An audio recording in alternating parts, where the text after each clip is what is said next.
আল্লাহ বলেন আমি নিজেই কিয়ামতের দিন মামলা দায়ের করব। I will be against them in the day of judgment. Three categories of people I will be against them in the day of judgment. তিন শ্রেণীর লোক কিয়ামতের দিন তারা ছাড় পাবে না। আল্লাহ বলেন আমি নিজেই তাদের বিরুদ্ধে মামলা দায়ের করব। এর মধ্যে এক শ্রেণীর লোক হচ্ছে রাজুলুন ইস্তাজারা আজীরান ফাস্তাওফা মিনহু ওয়া লাম ইয়াতি আজরা।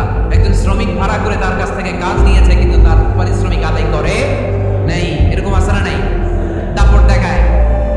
দাপট দেখায় ইউনিভার্সিটির ক্যান্টিনগুলোতে। ইউনিভার্সিটির ক্যান্টিনে যে খায় মাগার বিল দেয় না, এরকম টাকায় যাচ্ছে নাই? চায়ের দোকানে চা খায় আগে পরে দিব বিল দেয় না, আসরা নাই? দোকানে যে পণ্য কিনে বিল দেয় না পরে দিব, আসরা নাই? কিয়ামতের দিন আল্লাহ তোরে মাস্তানি ছুটাবে, চিল্লায় এখন ঠিক কিনা? আনা খাসমুহুম, আমি নিজেই তাদের বিরুদ্ধে মামলা দায়ের করব। কথাটা কার?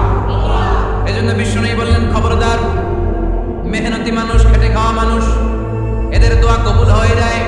আতুল আজীরা আজরাহু ক্বাবলা আন ইয়াদিফা আরাকুহু। খবরদার, বিশ্বনবী বললেন শ্রমিকের ঘাম শুকিয়ে যাওয়ার আগে তাদের পারিশ্রমিক মিটিয়ে দাও। বিশ্বনবীর বিখ্যাত হাদিস।